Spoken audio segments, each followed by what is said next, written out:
آج چاہ کر بھی وہ وہاں سے قدم تک نہیں ہلا پا رہی تھی، اور مشتبہ شاہ کو لگا تھا کہ اس نے اس کے روبرو یوں کھڑے ہو کر اپنے پیر پر خود کلہاڑی ماری تھی۔ وہ پہلی بار اسے یوں فرصت سے اتنے نزدیک سے دیکھ رہا تھا۔ نارنجی رنگ کے دوپٹے کو سر پہ لیے وہ پوری طرح سے کھلے چہرے کے ساتھ اسے پہلی بار دیکھ رہا تھا، جیسے جب بھی دیکھا تھا نیم رخ ہی دیکھا تھا، اور یہ دیکھنا ہی اس کے دل پر قیامت ڈھا گیا تھا۔ وہ کتابی چہرہ کسی شاعر کی غزل کے جیسا تھا، جیسے بنانے والے نے بڑی فرصت اور مہارت سے ایک ایک نقشہ بڑی چاہ سے تخلیق کرتے اپنی مصوری کا منہ بولتا ثبوت دیا ہو۔ اس پر صاف رنگت جس میں اس قدر پلپلاہٹ گھلی ہوئی تھی، مگر پھر بھی آنکھیں حیران ہوتی نظر ہوئی جاتی تھی۔ بائیں گال پر 3 جگہ سیاہی مال سگریٹ کے داغنے سے بنے چھوٹے چھوٹے سے دھبے بڑے واضح اس کی صاف و شفاف جلد پر دکھائی دیتے تھے، جیسے چاند پر موجود داغ روشن چاندنی میں اور بھی نمایاں ہونے لگتے ہیں۔ کتنے پل تو مبہوت سا وہ اسے دیکھتا رہا، جب اختیار اس کے منہ سے نکلا، ماں، وہ اسے چاند سی ہی تو لگتی تھی۔ اپنی آواز کان میں پڑنے پر وہ خود ہی جیسے کسی خواب سے بیدار ہوا تھا۔ خود کو سرزنش کرتے خفت سے واش روم کے بند ڈور کو دیکھا تھا۔ دل کو ذرا تسلی ہوئی۔ ہوش کرو مشتبہ شاہ، بیوی بھلے اپنی ہے مگر ابھی کمرہ اپنا نہیں ہے، نہ تو موقع محل ہے اور نہ ہی دستور، اور جیسے محترمہ کے حالات نظر آتے ہیں ایسے کوئی دور دور تک آثار دکھائی بھی نہیں دے رہے۔ دل ہی دل میں خود کو سناتے اس نے ذہن پر زور دیا تھا، اور یہ یاد کرنے کے لیے کہ وہ کیا بات کر رہا تھا۔ پھر اسے یوں ہی مٹی کا مادو بنے دیکھ کر اس کے دہر جانے کے ڈر سے خود ہی بول اٹھا تھا، نذیر صاحب کا ایک ہی خواب تھا، تم بہت سارا پڑھو اور پھر اپنے پیروں پہ کھڑی ہو۔ وہ اکثر کہتے تھے میری بیٹی بہت بڑی افسریانی بنے گی، تمہاری ہر چھوٹی بڑی کامیابی پہ وہ بچوں کی طرح خوش ہوتے تھے، تم سے ان کی بہت سی امیدیں جڑی تھی، تو کیا اب ان کے جانے سے تم وہ سب بھول جاؤ گی؟ آج اگر وہ زندہ ہوتے تو کیا تمہیں ایسے اپنی تعلیم ادھوری چھوڑتے دیکھ کر انہیں دکھ نہیں ہوتا؟ زندگی جمہود کا نہیں تغیر کا نام ہے، جب تک سانسیں چلتی ہیں انسان کو لڑنا پڑتا ہے، یوں ہار ماننا تو بزدلوں کا شیوا ہے، اور جس بہادر انسان کو میں جانتا تھا اس کی بیٹی اتنی ڈرپوک کیسے ہو سکتی ہے؟ نذیر صاحب بھلے اس دنیا سے چلے گئے ہوں مگر تم انہیں خود میں زندہ رکھ سکتی ہو، ان کے خواب کو تعبیر کا رنگ دے کر، کیونکہ خواب کبھی نہیں مرتے۔ باقی تمہیں کوئی فورس نہیں کرے گا، آخری فیصلہ تمہارا ہوگا۔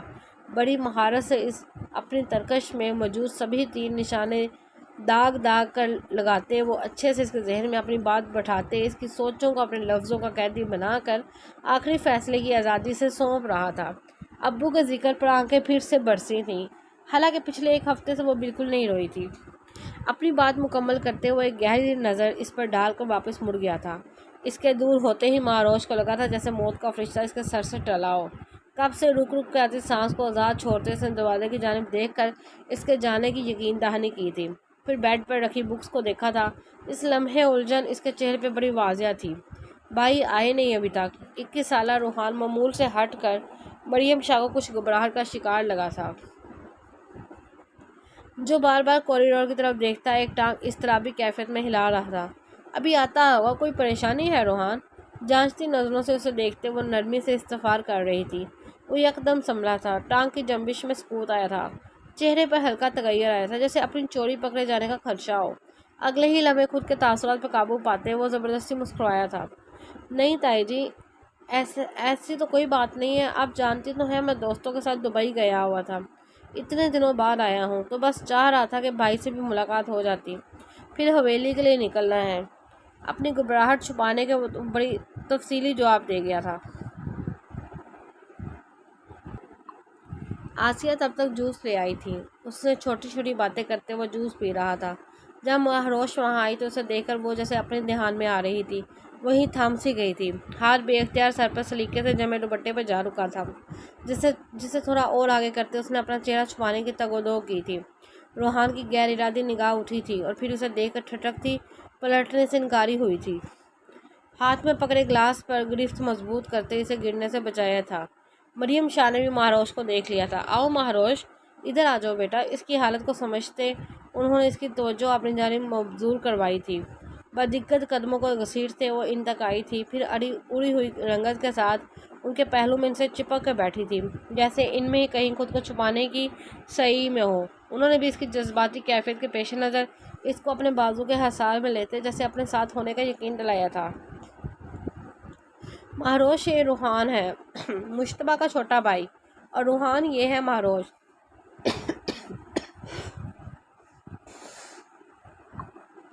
مسز مشتبہ توقیر شاہ اس کے کندھے پر ہلکا سا دباؤ ڈالتے انہوں نے مسکرا کر تعارف کروایا تھا۔ ان کی ساری توجہ کا مرکز اس وقت ساتھ بیٹھی مہروش تھی کہ وہ سامنے بیٹھے روحان کی فک ہوئی رنگت اور ورتا حیرت میں ڈوبی پھیلی بے یقین آنکھیں دیکھ ہی نہیں پائی تھی، جس نے کانپتے ہاتھ سے پریشانی پر آیا پسینہ صاف کرتے وہی ہاتھ چہرے پر پھینک کر اپنے تاثرات کا اثر زائل کرنا چاہا تھا۔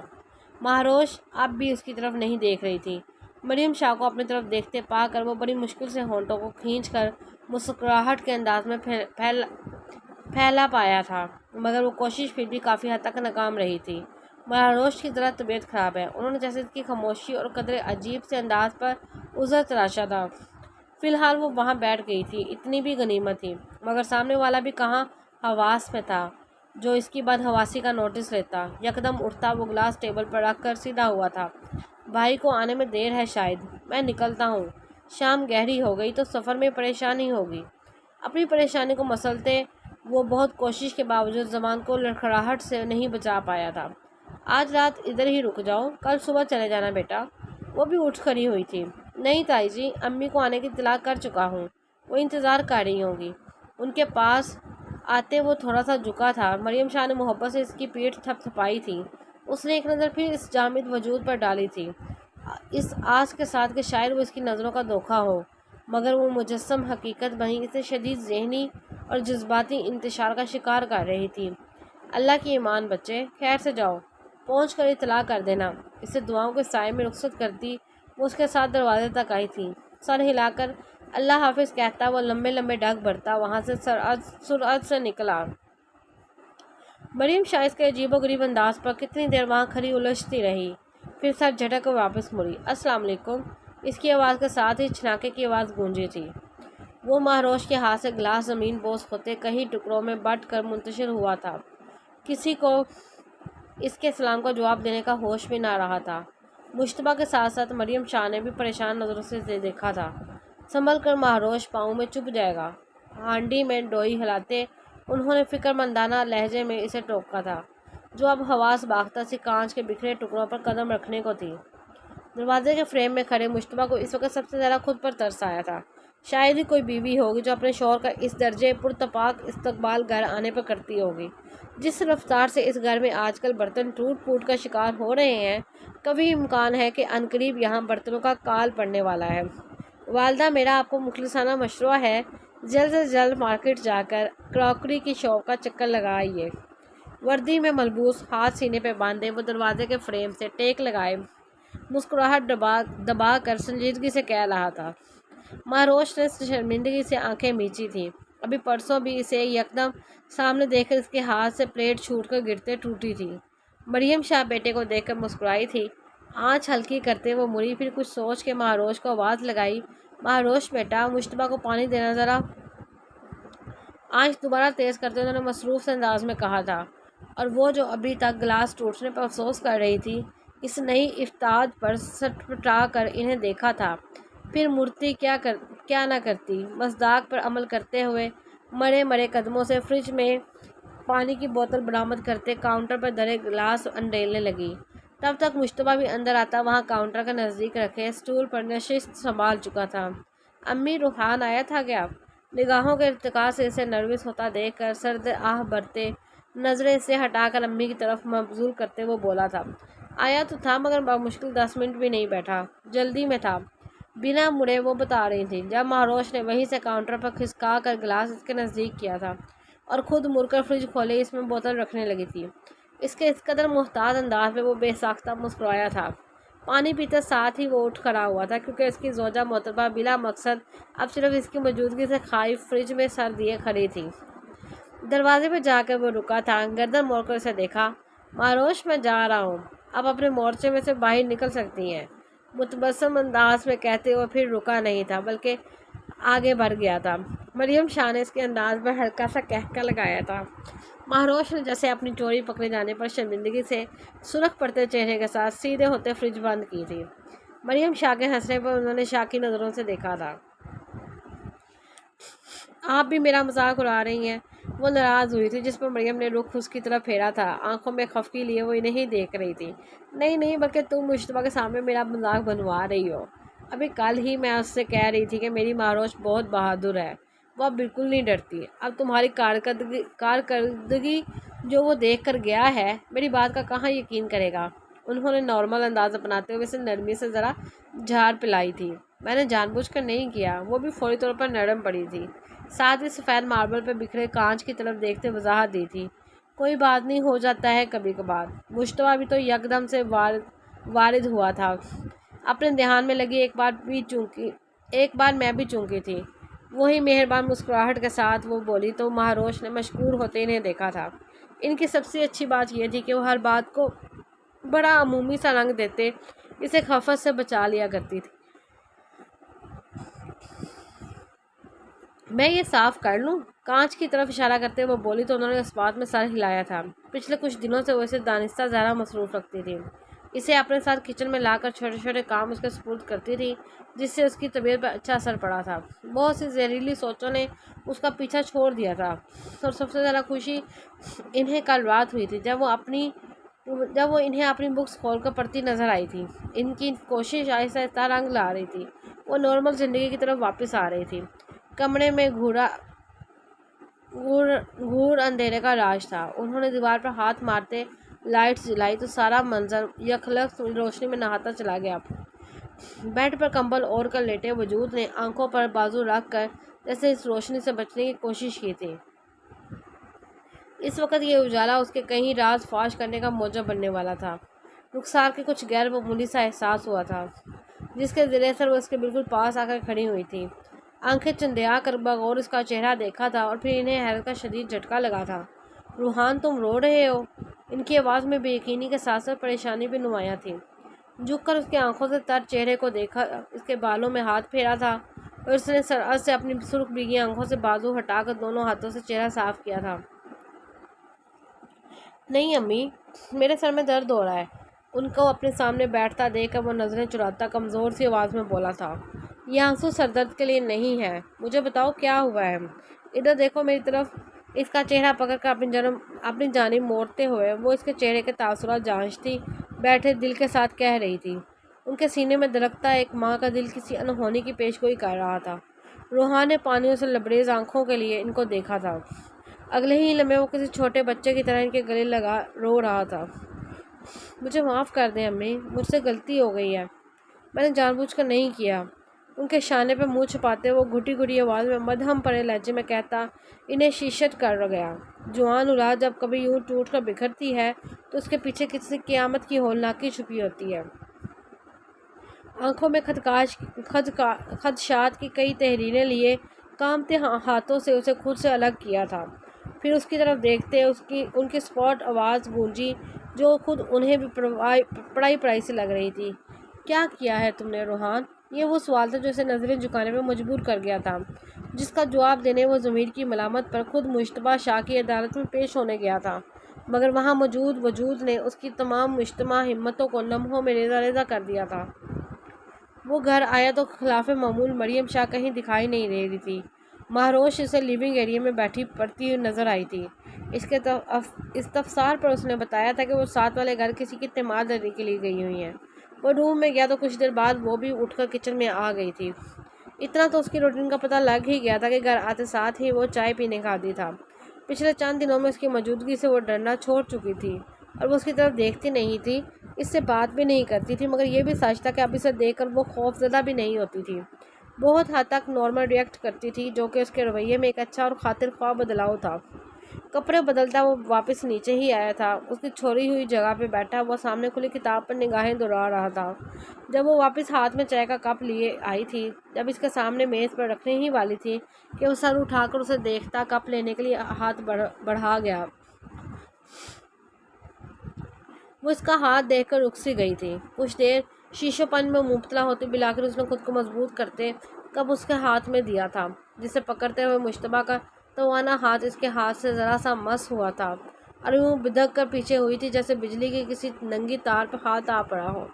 بروقت کپ کو دونوں ہاتھوں میں پکڑتے مشتبہ نے اسے زمین بوس ہونے سے بچایا تھا، ورنہ گرم چائے اس کے ساتھ ساتھ مہروش کے پاؤں میں بھی جھلسا جاتی، مگر اب بھی جوان دیکھی آنکھ بھڑکی اٹھی تھی۔ اس نے بھی ان دونوں کو بیک وقت اپنی لپیٹ میں لینا تھا،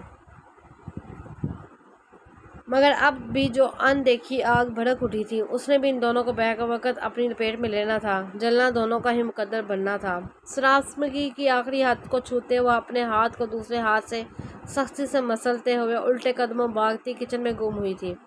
مشتبہ نے نچلا ہونٹ کاٹتے ہوئے کچھ سوچ کر کپ رکھا تھا، پھر اٹھ کر اس کے پیچھے گیا تھا۔ کچن کی دہلیز پہ پہنچا تو وہ ٹھٹک کر رکا۔ سامنے اس کی طرف پشت کیے وہ نل کھولے ہاتھ پر ڈش واش لیکوئڈ ڈالے ہاتھ کو رگڑ رگڑ کر دھوتی کچھ دیر پہلے کہ اس کے ہاتھ کا لمس مٹانے کی کوشش کر رہی تھی۔ مشتبہ نے اپنی آنکھیں سختی سے موند دی۔ وہ خود اذیتیں کا شکار ہوئی، اسے بھی تکلیف سے دوچار کر گئی تھی۔ مریم شاہ اور اس کے اتنے ہفتوں کی محنت لمحوں میں رائگاں ہوئی تھی۔ وہ پھر سے اسی نہج پر آ کھڑی ہوئی تھی جہاں ہوش میں آنے کے بعد کھڑی تھی۔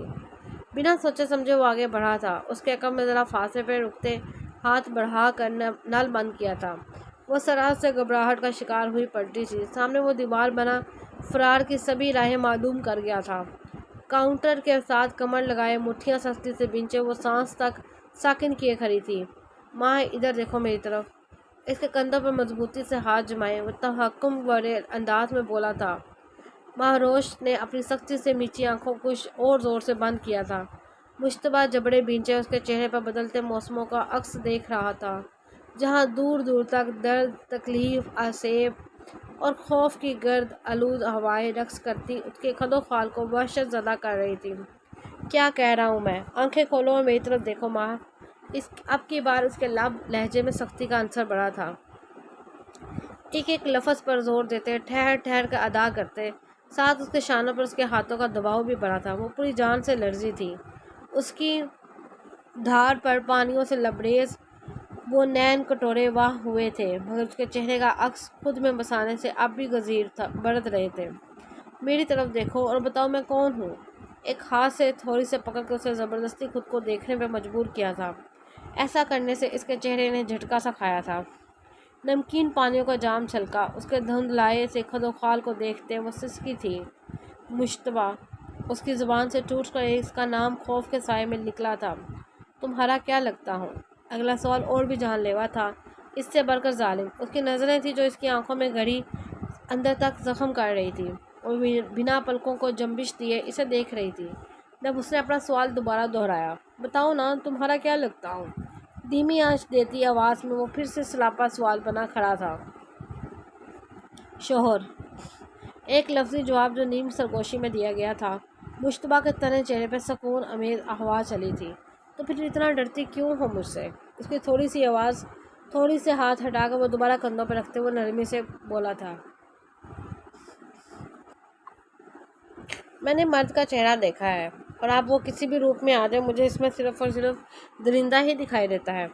اس کی درد میں ڈوبی آسیب زدہ سی کہیں دور سے آتی آواز پر مشتبہ کی نظریں جھکی تھی اور وہ اب بھی یک تک اسے دیکھ رہی تھی، مکان کی انداز میں، بھیگی پلکوں کے سائے میں، سیل رواں آنکھوں کے ساتھ وحشت زدہ تھی، کسی اجڑے دیار کی بے رنگ بو تصویر۔ کتنی دیر تو وہ کچھ بولنے کے قابل بھی نہ رہا تھا۔ وہ ہمیشہ سے ایک اچھا مقرر رہا تھا۔ الفاظ کا بیش بہا دریا ہمیشہ اس کی زبان کے کوزے میں قید رہتا تھا، جسے بروقت وہ اپنی فصاحت اور بلاغت کے مطابق بڑی آسانی سے استعمال کیا کرتا تھا، مگر اس وقت وہ سارے الفاظ کہیں کھو سے گئے تھے، اسے انہیں تلاشنا پڑ رہا تھا۔ وہ بے بس ہوا تھا۔ سامنے کھڑی وہ چھوٹی سی لڑکی جو آئینہ اسے دکھا رہی تھی، اس میں دیکھتا تو اسے اپنے قبیلے کے سبھی مردوں کا چہرہ ایک سا مکروہ اور بھیانک نظر آتا، مگر وہ ایسا نہیں چاہتا تھا۔ وہ اسے ایک اور آبگینہ دینا چاہتا تھا جس میں وہ اچھے اور برے میں تمیز کے ساتھ مرد کا مثبت پہلو بھی دیکھے۔ اندھیرے میں کھڑی رہو گی تو روشنی سے کبھی آشنا نہیں ہو پاؤ گی۔ تصویر کا ایک رخ دیکھ کر اس کے صحیح غلط ہونے کا فیصلہ نہیں کیا جاتا، اس کے لیے دوسرا رخ بھی دیکھنا پڑتا ہے۔ تمہاری بات اپنی جگہ بالکل ٹھیک ہے، میں نفی نہیں کروں گا، مگر مرد اگر خونخوار درندہ ہے تو وہی مرد محافظ بھی ہے، وہ عزتوں کا نگہبان بھی ہے۔ نذیر صاحب بھی تو مرد تھے، مگر تمہارے لیے مہربان، پرشفیق، محبت کرنے والے باپ تھے۔ میں بھی مرد ہوں، مگر وعدہ کرتا ہوں انشاءاللہ اللہ کے بعد تمہارا ہمیشہ محافظ رہوں گا۔ کوئی بری نظر بھی میرے ہوتے ہوئے تمہیں چھو تک نہیں پائے گی۔ بس تھوڑا سا اعتبار کر لو ماں، میں تمہارا بھروسہ ٹوٹنے نہیں دوں گا۔ نرم مگر مضبوط پر اثر آواز میں مستحکم لہجے کے ساتھ بولتے، نگاہیں اٹھا کر اس کو ذرا سا اور اپنی جانب کرتے، اس کے سر کو اپنے سینے میں دھڑکتے مضبوط دل کے مقام پر رکھے، وہ آہستگی سے اس کے شانے کے گرد بازو پھیلا گیا تھا، اور ایسا کرنے سے مہاروش نے ہر ممکن مزاحمت کی تھی جسے وہ بالکل بھی خاطر میں نہ لایا تھا۔ تھک کر بالآخر ناکام ہوتے وہ اس کے حصار سے نکلنے کی کوشش ترک کرتے گھٹی گھٹی آواز میں رو دی تھی۔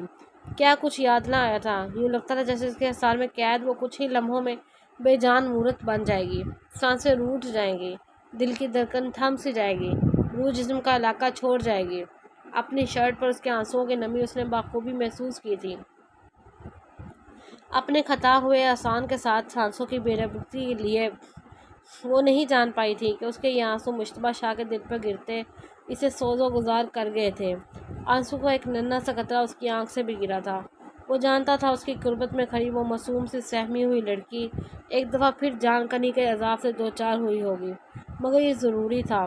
وہ اسے محسوس کرانا چاہتا تھا کہ مرد کے ہر لمس میں ہوس نہیں ہوتی، نفسانی خواہشوں کی یلغاری پوشیدہ نہیں ہوتی، منہ زور حیوانی جذبے نہیں ہوتے جو اپنے ریلے میں کسی کی معصومیت، عزت، مان، اعتبار اور جینے کی چاہ بہا لے جائیں گے۔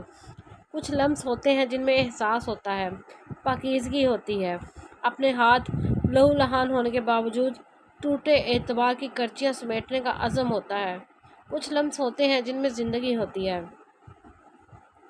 کب تک ایسے منہ چھپا کر بیٹھے رہو گے روحان شاہ؟ بہت دنوں بعد ذہن کو ذرا دیر کے لیے ہی صحیح ان زہر بری سوچوں کی یلغار سے نکالنے کی صحیح کرتے وہ کتاب کھول کر بیٹھا تھا۔ جسم الگ ٹوٹا ہوا محسوس ہو رہا تھا۔ اس نے میڈیسن بھی لی تھی، آنکھوں کے گرد حلقے اب نمایاں ہوتے تھے اور وہ بیمار لگتا تھا۔ عقب سے آتی آواز پر وہ مڑا تھا جس سے پیچھے رخسار کھڑی تھی۔ اس رات اس کی پوری بات سننے کے بعد بھی وہ کچھ نہیں بول پائی تھی، بس ایک تھپڑ تھا جو پوری قوت سے اس کے چہرے پر تاثیر کیا تھا، اور پھر اسے ملامت بھری نظروں سے دیکھتی وہاں سے چلی گئی تھی۔ پورے 3 دن کے بعد وہ پھر اس کے کمرے میں موجود تھی۔ اس عرصے میں اس کی ہمت نہیں ہو پائی تھی کہ خود سے ان کو مخاطب بھی کرے۔ کتاب بند کرتے وہ سر جھکائے ویسے ہی کرسی پہ بیٹھا رہا تھا تو وہ خود اس تک آئی تھی۔ تمہارے بابا بھی تمہاری عجیب و غریب رویے کی بابت پوچھ رہے تھے۔ ایسے ہی چلتا رہا تو انہیں شک ہو جائے گا، پھر انجام جو ہوگا تمہیں بتانے کی ضرورت ہے۔ اس کی کرسی کی بیک پر ہاتھ رکھتے وہ خدرے سے لہجے میں کہہ رہی تھی۔ نظریں اس کے سیاہ بالوں والے سر پر تھیں جو ندامت کے بوجھ تلے دبا ہوا تھا۔ ابو مجھے جان سے مار دیں گے، مریل سی آواز میں فقط اتنا ہی بولا تھا۔ اس کی تھوڑی اس کے سینے سے لگی ہوئی تھی، ہاتھ گود میں دھرے وہ ایک دفعہ پھر سے مختلف سوچوں کی قید میں آ چکا تھا۔ تو پھر جاؤ اور اپنی غلطی کا اعتراف کرو، مشتبہ کو سب سچ سچ بتا دو۔ دل کراہ کرتے وہ اس سے نظریں ہٹاتے ہوئے بولی تو روحان نے بے یقینی سے ان کا چہرہ دیکھا۔ کتنی دیر وہ انہی خالی نظروں سے دیکھتا رہا، پھر کمرے کے خاموش ماحول میں اس کی سرسراتی ہوئی آواز سنائی دی تھی، بھائی پہلے تو پھر صرف ہاتھ پاؤں توڑتے، اب تو سیدھا سیدھا گولی ہی مار دیں گے۔ تھوک نکل کر کہتے اس کا رنگ زرد پڑا تھا۔ وہ 21 سالہ لاؤبالی سا لڑکا جس نے ابھی ٹھیک سے جوانی کی دہلیز پہ قدم بھی نہ رکھا تھا، اس وقت کسی چھوٹے بچے کی طرح خوفزدہ ہو رہا تھا۔ وہ ماں تھی، دل نرم پڑتا چلا گیا۔ ابھی وقت ہے روحان، اپنی غلطی سدھار لو۔ جو غلطیاں وقت رہتے سدھار لی جائیں وہ سبق تو بڑا دیتی ہیں مگر ناسور نہیں بنتی۔ ہو سکتا ہے اسی طرح مشتبہ کو کچھ مدد مل جائے۔ اس کے سر پہ ہاتھ رکھتے اس بار وہ ذرا نرمی سے گویا ہوئی تو اس کے ساتھ لپٹتے وہ ایک بار پھر سے رو دیا۔ اس کی پشت لاتے ہوئے ان کی اپنی آنکھیں بھی بھیگی ہوئی تھیں۔ ساری حقیقت جاننے کے بعد انہیں مشتبہ شاہ پر فخر ہوا تھا۔ وہ اس قابل تھا کہ ان پر ناز کیا جاتا۔ انہیں یاد آیا اس دن کتنے ضبط سے فرید شاہ کی ہر تلخ بات وہ سہ گیا تھا، بنا ماتھے پہ کوئی شکن لیے۔ وہ کسی کو حقیقی معنوں میں اپنا تحفظ فراہم کرتے اسے اپنی چادر سے ڈھانپ گیا تھا۔ ظلم کے خلاف کھڑا ہونا ہی مشکل ہے، مگر وہ بیک وقت مظلوم کا سہارا بھی بن گیا تھا، اور مریم شاہ خوش نصیب تھی جس کو ایسا بیٹا نصیب ہوا تھا۔ مشتبہ شاہ اس سے بھی بڑھ کر قسمت کا دھنی تھا کہ اس کی تربیت مریم شاہ جیسی ماں نے کی تھی۔ تانیہ مراد کے ذریعے ہونے والی معلومات پر ڈرگس ڈکیٹنگ سے متعلق کافی گرفتاریاں عمل میں لائی جا چکی تھیں۔ چھوٹی مچھلیوں سے ہوتے ہوئے اب بڑے مگرمچھوں کے گرد بھی دائرہ تنگ کیا جا رہا تھا۔ تانیہ نے اعتراف جرم کیا تھا کہ اس نے زبان کھولی تھی، اور جو انکشافات کیے تھے وہ بہت دل خراش اور روح کو لرزا دینے والے تھے۔ وہ مڈل کلاس سے تعلق رکھنے والی ایک خوبصورت اور چالاک لڑکی تھی، اور ایسے ہی لوگ عموماً بڑے مگرمچھوں کے اعلیٰ کار ہوتے ہیں جن پر شک کرنا بھی مشکل ہو۔ وہ 7-8 لوگوں پر مشتمل ایک گروپ تھا جس میں وہ بھی شامل تھا۔ یونیورسٹی میں لڑکے اور لڑکیوں کو بڑی تعداد میں نشے کی لت لگانے والے ایک بہت بڑے گینگ کا وہ چھوٹا سا حصہ تھا۔ وہ بہت بڑی اسامیوں کے حامل والدین اور خاص کر امراء کے بچوں کو اپنے جال میں پھنساتے تھے۔ ہبا عابد بھی اس کا مہرہ بنی تھی، اور خود بھی گناہوں کی دلدل میں دستی بخوشی اپنی نفسانیت کا وقار کھو چکی تھی۔ یہ سب ان کے لیے ایک تھرل تھا، زندگی میں کچھ نیا، کچھ خطرناک کرنے کی جستجو۔ ایسے لوگوں کو حلال اور حرام کا فرق نہیں پڑتا، وہ بس نفس کے غلام بن کر رہ جاتے ہیں۔ ہبا کو بھی بہلا پھسلا کر اپنے ساتھ گھر لے جا کر ڈرگس کی بھاری مقدار کا استعمال کر کے وہ اسے اپنے گروپ میں موجود درندوں کے منہ کا نوالا بنا چکی تھی۔ پکڑے جانے کے ڈر سے اسی رات اس کا گلا گھونٹ دیا گیا تھا۔ اگلی صبح وہ مردہ حالت میں پائی گئی تھی۔ ڈی آئی جی عابد شیرازی کو اس نے روتے ہوئے اس کے ڈرگس لینے کی کہانی سنائی تھی، ساتھ ہی یہ یقین بھی دلایا تھا کہ وہ اس کے منع کرنے کے باوجود یہ سب کرتی رہی تھی، اور جلد ہی وہ اس بارے میں انہیں سب کچھ بتا دینا چاہتی تھی۔ ہبا کے بیگ میں سے ڈرگس برآمد ہوئے تھے، جس کے بعد عابد شیرازی نے رسوائی کے ڈر سے اس بات کو باہر نہیں نکلنے دیا، اور یوں ہبا عابد کی موت کو طبعی موت کے طور پر آنکھوں کے سامنے لوگوں کے سامنے لایا گیا تھا۔ اس کے بعد وہ کہیں بار ان کے گھر بھی جاتی رہی تھی۔ اس کی حالت سے ایسا ہی لگتا تھا جیسے اپنی دوست کے مرنے پر وہ شدید غم و صدمے کی کیفیت میں ہو۔ مہاروش بھی اس کی فاقیت کی بھینٹ چڑھی تھی۔ وہ معصوم اور خوبصورت سی ایک غریب باپ کی بے ریا سی بیٹی، جو کبھی کبھار اس کے پاس کوئی بہت مشکل ٹاپک سمجھنے آیا کرتی تھی۔ اسے اپنے باپ کا خواب پورا کرنا تھا اور بہت سا پڑھ لکھ کر کچھ بننا تھا، مگر وہ انجان تھی جسے وہ آپی کہتی تھی، جسے وہ علم کا اجالا لینے آتی تھی، وہی اس کو اندھیروں کا مسافر کر دینے والی تھی۔ اس کے گھر سے نکلنے کے ساتھ ہی اس نے اپنے پہلے سے الرٹ ساتھی کو کال کی تھی، اور پھر سریراہ اسے کلوروفارم سنگھا کر اٹھا لیا گیا تھا، جس کے بعد اسے ایک ویران انڈر کنسٹرکشن ایریا لے جا کر درندگی کا نشانہ بناتے اسے ڈرگس کی بھاری ڈوز دے دی گئی تھی، جس کے بعد ان کا خیال تھا وہ خود ہی مر کھپ جائے گی، مگر وہ بچ گئی تھی، اور اس کا بچنا کسی معجزے سے کم نہیں تھا، جس کا اعتراف ڈاکٹرز نے بھی کیا تھا۔ ڈیوٹی آف ہونے کے بعد وہ سیدھا اس کے اپارٹمنٹ آیا تھا۔ یہ وہی اپارٹمنٹ تھا جہاں دوران تعلیم وہ خود بھی رہائش پذیر تھا۔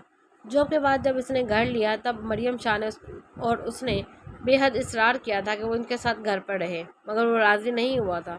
ٹی وی لاؤنج میں ایک دوسرے کے سامنے بیٹھے وہ اس کے بولنے کا منتظر تھا۔ جیسے پہلی نظر دیکھتے ہی اسے تشویش لاحق ہوئی تھی۔ اندر کی جانب دھنسی آنکھیں، سیاہ حلقے اور مان پرتی رنگت، کچھ تو تھا جو اسے اندر ہی اندر کھائے جا رہا تھا، اور پھر وہ راز بھی کھلتا چلا گیا تھا۔ اس رات وہ اپنے اپارٹمنٹ میں تھا جب ثاقب کی کال آئی تھی۔ وہ اسے ایک جگہ کا پتہ بتا کر اسے جلد سے جلد وہاں پہنچنے کا بول رہا تھا۔ پچھلے 6 ماہ سے وہ ڈرگس لے رہا تھا، اب بھی اسے یہی لگا تھا اس کا مال دینے کے لیے اسے بلایا جا رہا ہے۔ جس سمے توانائی کی ایک نئی سی لہر سی دوڑی تھی، وہ سراج سے اٹھا تھا، گاڑی کی چابی اٹھائے نکل گیا تھا۔ بالکل سنسان اور قدرے وحشت زدہ سے اس علاقے میں پہنچ کر پہلی بار اس کی چھٹی حس نے کچھ غلط ہونے کا اشارہ دیا تھا۔ رات کی تاریکی اس جگہ کی ہولناکی میں کچھ اور اضافہ کر گئی تھی۔ موبائل کی ٹارچ کی روشنی میں وہ اوپر آیا تھا، جہاں وہ چاروں اسی کی طرح موبائل ٹارچ آن کیے بیٹھے سگریٹ کے کش لگاتے ہوئے بیٹھے تھے۔ سامنے امپورٹڈ وائن کی بوتل دھری تھی۔ یار بس اب اور انتظار نہیں ہو رہا، اور اس بار میں بتا رہا ہوں پہلا نمبر میرا ہے۔